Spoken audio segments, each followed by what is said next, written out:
শুক্রবারের সবচাইতে গুরুত্বপূর্ণ নফল আমল হলো নবী করিম সাল্লাল্লাহু আলাইহি সাল্লামের প্রতি দুরূদ প্রেরণ করা।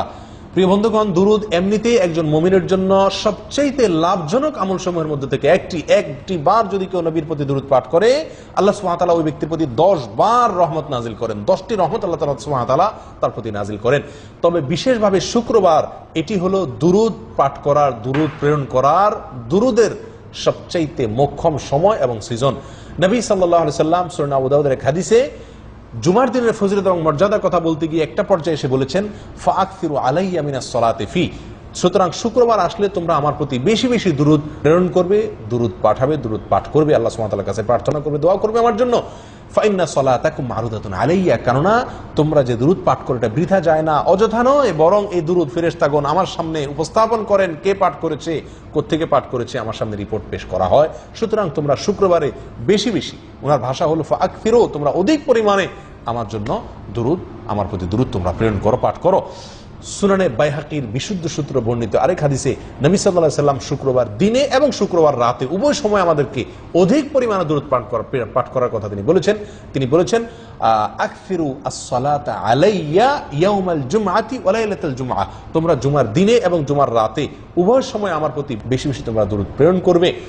জুমার রাত বলতে উদ্দেশ্য হলো বৃহস্পতিবার দিবাগত রাত, অর্থাৎ বৃহস্পতিবার সূর্য অস্ত যাওয়ার পর থেকে যে রাত শুরু হয় সেটি হলো শুক্রবার রাত। সেই রাতে এবং শুক্রবার দিনে এই উভয় সময়ে যার যত বেশি সংখ্যক সম্ভব বেশি বেশি দুরূদ পাঠ করা, এটা একজন মুমিনের জন্য অত্যন্ত লাভজনক আমল। এটি নবী সাল্লাল্লাহু আলাইহি সাল্লামের নির্দেশ। প্রিয় ভাইরা, জুমার দিনে দুরূদ পাঠ করা সম্পর্কে বহু হাদিস বর্ণিত হয়েছে।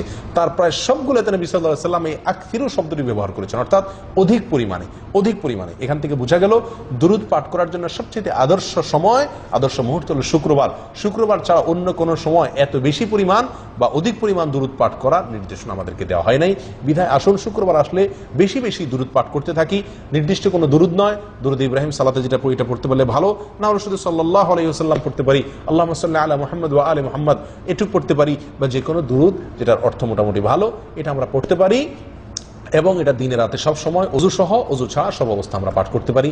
বিশেষ একটি দুরূদ আসরের পরে 80 বার পাঠ করলে বিশেষ ফজিলতের কথা আমরা অনেকে জানি বা শুনছি।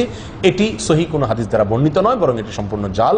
নবী সাল্লাল্লাহু আলাইহি সাল্লামের এটি হাদিস নয়, বরং আসরের পরে বলে কোনো কথা নয়। শুক্রবার দিনে রাতে উঠতে বসতে, চলতে ফিরতে, অজুতে, বিনা অজুতে, সর্বাবস্থা আমরা বেশি থেকে বেশি দুরূদ পাঠের আমল করা আজকে থেকে অভ্যাসটাকে চালু করে নেই, আমরাই লাভবান হব।